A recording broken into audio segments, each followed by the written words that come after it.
Saludamos al ingeniero Antonio Borrero Vega. Él fue gerente de Lecaustro y es un experto en energía eléctrica renovable y no renovable. Ingeniero Borrero, muy buenos días. El fantasma de los apagones eléctricos que por unos días volvió a rondar entre los temores de los ecuatorianos se ha disipado ya, pero queda un llamado de atención sobre lo que podría suceder a futuro cuando hay épocas de estiaje. Quisiéramos conocer su punto de vista, realizar un breve balance de cómo se encuentra el Ecuador y cuáles son las previsiones que deberían tomarse. Muy buenos días, Gustavo.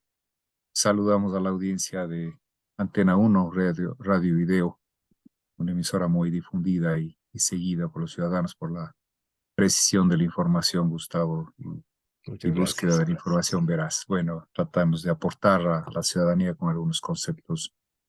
Eh, Veamos el tema global, ¿no? El abastecimiento de la energía en el país, de acuerdo a la estacionalidad, puede y es variable. En las épocas de invierno tenemos suficiente agua en todo el país para abastecer con las centrales hidroeléctricas. En algún momento se ha llegado hasta el 92, quizá más por ciento de generación hidroeléctrica. La diferencia se suple con generación renovable y algunos puntos de generación térmica que son necesarios pese a que exista generación hidráulica en línea. La Cargas de Guayaquil, que es la más grande del país, y de la costa por su consumo debido al tema de uso de sistemas de aire acondicionado, etcétera, etcétera, bombeo de agua que puede darse, es un consumo más alto per cápita inclusive. La sierra tiene un comportamiento ligeramente diferente, menor en consumo, pero claro, depende del tema industrial. El país tiene una estructura y una ubicación de centrales muy interesante, basado fundamentalmente en dos grandes centrales que son Paute Integral con Mazar Molino Sopladora, que se constituyen en más de 2.000 megavatios de generación, y la central Coca-Cola Sinclair con 1.500.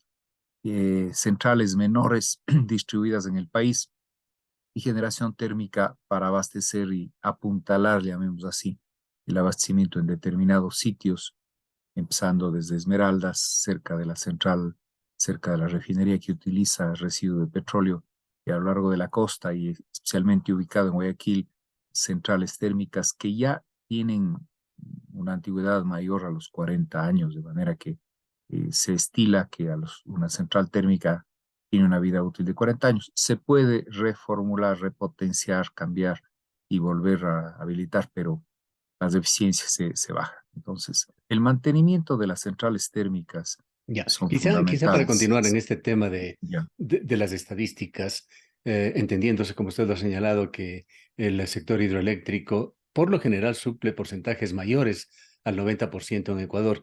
Entendemos que en esta ocasión, y batiendo ciertos récords de falta de lluvias de unos 7 años, la producción o el aporte más bien de las centrales eléctricas bordeó un 60%.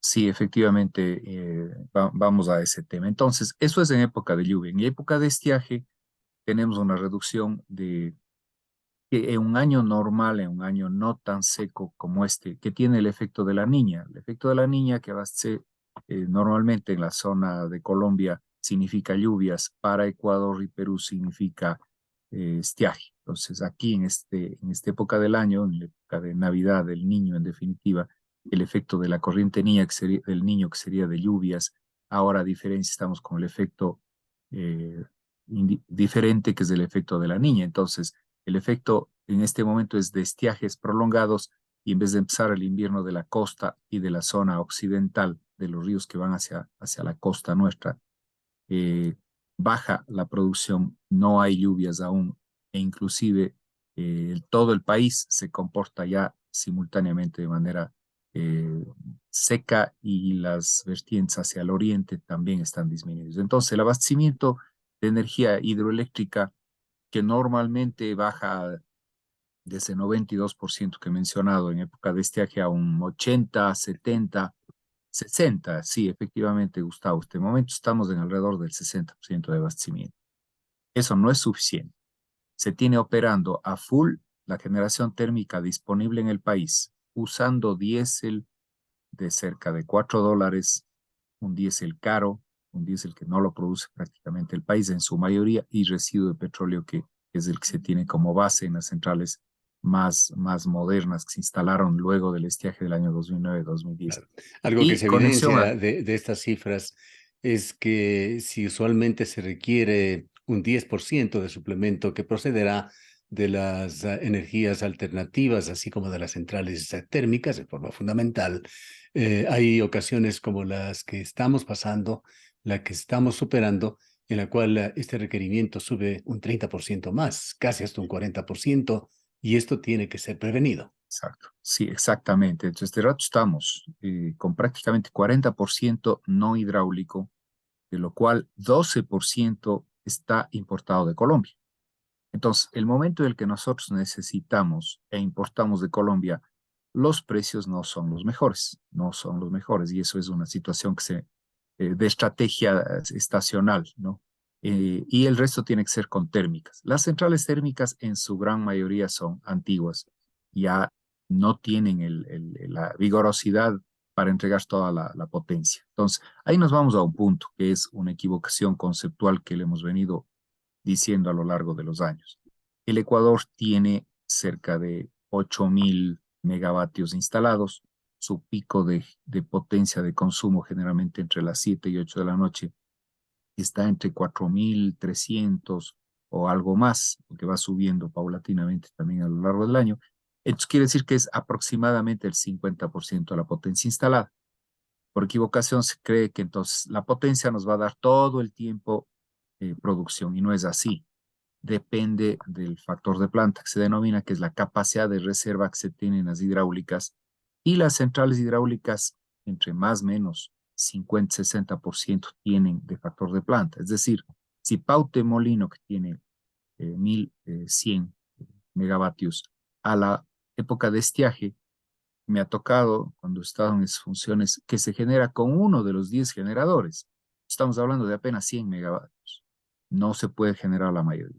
Como concepto hay que diferenciar qué es potencia instalada y qué es energía. La energía es la que puede darse de manera continua en kilovatios hora, y es lo que consume el país. Yo tengo una instalación que me entrega una energía. Para las térmicas se basa en la reserva de combustible. Para las hidráulicas se puede basar en la reserva de los embalses.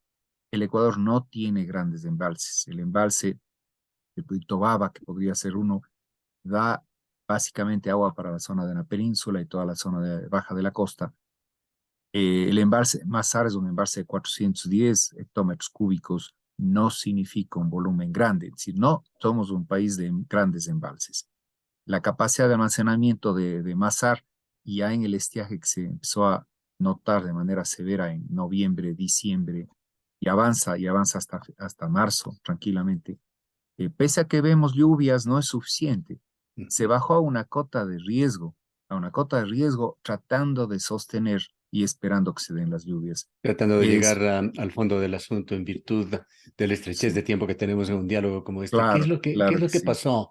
¿Qué es lo que pasó en este estiaje o está pasando? ¿Hubo negligencia, hubo descuidos o es parte de nuestra realidad que no tenemos suficientes suplementos de energía térmica y de energías alternativas? Bueno, en este concepto general, sabiendo y conociéndole al país y haciendo estimaciones, debe haber una planificación, y ahí el plan maestro de electrificación que se hizo 2023, 2022, digamos 2031. A ese plan hay que ir construyendo nuevas centrales, y el país tiene que crecer prácticamente en unos 400 megavatios por año. Es bastante, es como unas 3 veces más. El crecimiento y la tasa de crecimiento del país y la electrificación, especialmente en las zonas donde se utiliza bombeo a través de centrales térmicas o de bombas térmicas, puede pasar a ser utilizado mediante electricidad, que es mucho más eficiente. Entonces, esta conversión hace que el incremento de consumo, como media, está entre el 5 y 6%. Lo que pasa es que si tenemos un 6% y tenemos 4.000 megavatios, estamos hablando de 240 megavatios adicionales, más la reserva para darle la seguridad al sistema, que puede llegar a los 300 o 400. Eso es lo que nos falta. Se está construyendo demasiado lento las centrales, hay esa oposición permanente de que todo lo que quiera hacerse no se va a hacer, que no se necesita, conceptualmente equivocados. y nos ha llevado a esta situación actual, primero. Segundo, Ujú. sí, una improvisación de un periodo inmediato anterior, que sí lo voy a decir de manera enfática, la presencia del ex ministro Javier Vera Grunauer, que cogió, improvisó y metió la mano en el sector eléctrico de una manera inadecuada, hizo perder la institucionalidad y lamentablemente se descuidaron ciertas cosas por otro tipo de intereses. Entonces, en vez de estar haciendo un trabajo adecuado de mantenimiento, trabajando en las empresas del país de una manera seria, haciendo un buen manejo de la parte regulatoria y un buen manejo del CENACE, que es el Centro Nacional de Control de Energía, pues se improvisó poniendo gente que sus propósitos eran otros. Ese sí es un Javier factor que ha Vera afectado. Grunauer, de muy triste recordación, deja una muy Sí, mala secuela este exministro hoy, incluido incluso en este grave escándalo que está afectando también al sector eléctrico del país, pero no vamos allá aún, no. no sé si lleguemos a tocarlo en virtud del tiempo, pero quisiéramos también conocer la importancia de esos proyectos locales, de aquellos que se venían impulsando por parte del Egaustro y de otras entidades azuayas, sabiendo de antemano que toda la energía que se produce, entendemos, ingresa al Sistema Nacional Interconectado. ¿Qué efectos locales también nos gustaría conocer? Tienen, por ejemplo, el mantenimiento de la central térmica del descanso, que entendemos se había tomado ya prácticamente una decisión de cerrarla o de moverla a otro sitio, así como el proyecto Soldados Yanuncay, que estuvo ya en un estado avanzado como proyecto listo para ejecutarse, o también la incorporación de la nueva central eólica Minas de Huascachaca. El peso de estos proyectos a nivel nacional y cómo impactarían en lo local o en las cercanías. Bueno, como mencioné, los valores que se requerirían anualmente son altos y es el país el que tiene que suplir con diferentes centrales. En el caso del Egaustro, el tiempo que estuve en la administración, pues siempre volcamos a hacer las mayores inversiones y esfuerzos posibles en proyectos cercanos y con capacidad técnica de ejecución, financiamiento. Y vamos con el primero que este rato está ya entregando energía al país, que es el proyecto eólico Minas de Huascachaca.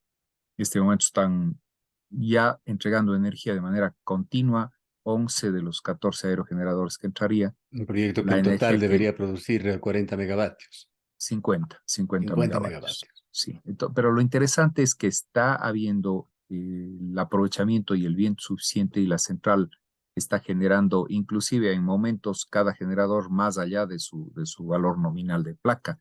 Eso es muy interesante porque son equipos que se los buscó de mucha robustez y firmeza para que se obtenga el mejor resultado. A ver, si vamos hablando de números de potencia, que normalmente es lo más rápido, entendible, 50 megavatios en ese aporte de los 300 o 400 que se necesita por año, es importante, pero no es completo, tienen que venir otras. El otro proyecto que tiene que darse es el proyecto Soldados Ya Nunca, que tiene otro beneficios importantes para la ciudad. Entonces, sumando todos estos proyectos, sumando proyectos de menor escala, que además haciéndolo localmente, Gustavo, genera posibilidades de trabajo, empleo, se invierte en la zona, se mejora la capacidad de la gente, la sostenibilidad de las zonas de influencia, porque el concepto tiene que ser holístico, tiene que ser integral y así se lo vino manejando. Pero debe ir de la mano con otras inversiones en otras latitudes del país donde hay alto potencial. Y el concepto fundamental y mundial que está ahora de la transición energética, uno de los conceptos es la distribución, es decir, no centrales concentradas, sino centrales distribuidas, que permite muchos aspectos. Un desarrollo local, la posibilidad de innovación y crecimiento productivo de pequeña industria, mano de obra local, y la posibilidad de utilizar la energía cerca del consumo. Ese es un factor fundamental para tener un beneficio de menores pérdidas, mayores beneficios inclusive económicos y un beneficio integral que no solo depender de una gran, no todos los huevos en la misma canasta de manera comparativa, no, deben estar distribuidos y eso permite una mejor aplicación. Y ventajosamente, por ejemplo, el país, aunque tiene Coca-Cola Sinclair como la central más grande por sí sola, tiene otras centrales como Pauta y Molino en su cascada, que debería seguir el proceso del Pauta integral, con la siguiente fase que sería la de Cardenillo y seguramente el proyecto Santiago, Zamora-Santiago, que debería desarrollarse a lo largo del tiempo. Caso contrario, Em, el próximo año vamos a tener situaciones similares o peores. No Muy estamos todavía brevemente, libres de eso. ¿cuál es el estado de situación de Coca-Cola Sinclair, esta central la más grande del país, pero que también ha dado los más grandes problemas? Me voy a centrar en cosas muy rápidas. Primero, el factor de planta que se utiliza en la central por la forma de la hidrología de la zona no es que permite un funcionamiento permanente de los 1500, ¿no? En promedio están con factor de planta, digamos, del 50%, o sea, 800 y algo más. No obstante, Coca-Cola Sinclair suplió en los últimos años del 25% de la energía del país. Eso es importante, es un aporte que no lo conseguimos de otro lado, sino con otro tipo de energía, quizá térmica o de importación que tiene un costo mayor. Luego los problemas técnicos que son de larga discusión, no vamos a tocarlo acá, que están ahí latentes y que complican. El tema de la erosión regresiva, que es un tema exógeno que vino de otro lado, que está causando un problema y un riesgo allí, que está buscando un camino para sostener ese asunto y que no genere un daño. Coca-Cola Sinclair tiene una serie de problemas involucrados ahí que no le hacen fase ni a ese análisis. Por ese lado, si es que va a haber un tiempo de duración mayor, eh, todavía se puede sostener la energía entregada por Coca-Cola Sinclair. Necesitamos ya otro tipo de fuentes energéticas La que pérdida de esa suplan. central sería un verdadero desastre para el país, ya sea por causas naturales o por estos Sí, enormes sí, conflictos sí. en su contratación. No, no, sería fatal. Ese 25% de donde viene, no tendríamos capacidad. Es muy Rápidamente, si complejo. es tan gentil, ¿qué importancia tendría el campo amistad, que entendemos es uno de los objetivos del actual ministro? Bueno, se está buscando el cambio de la energía hacia la energía a gas, basada en gas, pero no logra el país consolidar el abastecimiento de gas natural que puede utilizarse, por ejemplo, para la central Termogas Machala. Termogas Machala tiene una capacidad de generación, puede colocarse una segunda fase y puede hacerse un sistema de ciclo combinado y además potenciar la generación térmica a gas que está ubicada allí en números muy grandes y generales, no recuerdo el dato exacto, tendría que ser números, es alrededor de 500 megavatios. Si tenemos un abastecimiento en firme ahí, permitiría la generación eléctrica a gas, que es una de las más eficientes a nivel mundial, la generación a gas. Y además el uso de gas para industria, gas doméstico y otras cosas. Pero no se consolida. Si nosotros tendríamos un yacimiento en firme del campo Amistad que pueda suplir al Ecuador, estaríamos en una mejor situación. El Ecuador no termina de consolidar ese conocimiento del gas del Golfo que se viene hablando desde hace muchísimos años. Bien, el sector eléctrico ha sido realmente conflictivo en el país. Hemos tenido muchas cosas que han sucedido alrededor de SENEL, de SELEC, y hoy no es la excepción. El Frente Parlamentario acaba de pedir a la Contraloría análisis de casi 4.000 contratos de SENEL y de SELEC, tema que sin perder la mira en el sector eléctrico, que es de lo que estamos hablando, tiene relación con este grave escándalo de tráfico de influencias que está afectando al gobierno nacional. En todo caso, estos contratos bordearían los $1.000 millones. Estimamos, suponemos que no serán todos los contratos que tengan problemas, pero algunos de ellos quizás sí. La pregunta sería, ¿cómo puede afectar esta situación al país y qué dudas se generan en cuanto al manejo del sector eléctrico, sobre todo en esa visión de resolver los problemas a futuro y garantizar el abastecimiento en Ecuador? Gustavo, bueno, el tema energético es un pilar fundamental del desarrollo de la calidad de vida de la gente, del abastecimiento, de la seguridad, de poder estar conectados por Internet. Este rato hablábamos antes de conectarnos cuando se tiene o no Internet o cuando se tiene o no energía. Entonces, si no disponemos de energía, estamos en una situación vulnerable y el país podría tener graves problemas. Entonces, la institucionalidad, especialmente del sector y del sector eléctrico, que es el pilar fundamental. Estamos hablando de las redes de comunicaciones, de la seguridad, de la conectividad y de la electricidad, que serían fundamentales para sostener la economía de la sociedad. No, si eso se pierde la institucionalidad por un manejo inadecuado o un uso de los recursos como si fuera casa propia, pues eso es muy, muy grave. Lamentamos que se haya llegado a estas situaciones que estamos escuchando. eh, ¿Qué es lo que pasa? Si es que a una empresa grande como es Enel, que hace la parte de distribución y comercialización fundamentalmente en la costa, y Selec a nivel de generación y transmisión nacional, se debilita la posibilidad de ejecución, todo es cuestionado, existe un entrampe de manejo de las cosas y las cosas no son oportunas, no se avanza con la celeridad, no se confía en una empresa en donde se está haciendo mal uso de la información y se está manejando las formas sin la transparencia adecuada. Es sumamente grave y eso debilita un sector pilar fundamental de la sociedad, como hemos manifestado. Realmente un tema, Nos da diríamos, pena mucho porque seminal por allí, por el buen manejo, tiene que comenzar esa búsqueda de la eficiencia y la garantía, la sostenibilidad del sector. sí, el manejo ético, el manejo profesional, el manejo de experiencia, el manejo cuidadoso, que le garantice, le dé la confianza a la ciudadanía que tenemos el servicio de energía, debe regresar, porque realmente hay momentos en los que tuvimos un sector muy sólido y muy bien manejado, pero digamos que la politización es tal vez la palabra más rápida, y de aquí hay otro tipo de entrampes de intereses que han venido y que disgusta a la ciudadanía una situación así. Nos da pena mucho cuando hemos estado en funciones, en varias funciones a lo largo del país, pues se ha buscado lo mejor, la mayor excelencia y ha ido mejorando el sector. En algún momento, quizá un llamado a autoridades, esa fusión de los ministerios con especialidades distintas como hidrocarburos, minería y electricidad de hace unos 3 años aproximadamente, o 4 años, fue, yo creo, el inicio de la descomposición y el olvido del Y sector son eléctrico, que debía tener realmente una solidez fundamental. megas sectores y con atributos bastante diferentes en muchos casos.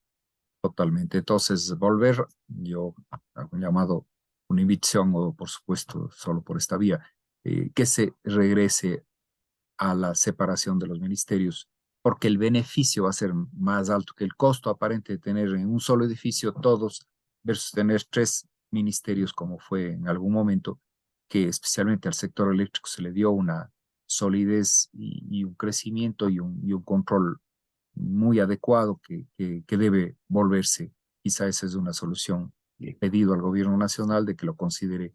Entiendo que se ha hablado de eso también. Queremos agradecerle mucho por su presencia, ingeniero Borrero. Muchísimas gracias, Gustavo. Nuevamente, pues siempre listos y atentos a nuestro sector eléctrico, que es el que me corresponde, y lo hacemos con gusto. Muy Bien. buenos días. Gracias del ingeniero Antonio Borrero Vega, exgerente delegado experto en energía eléctrica renovable y no renovable.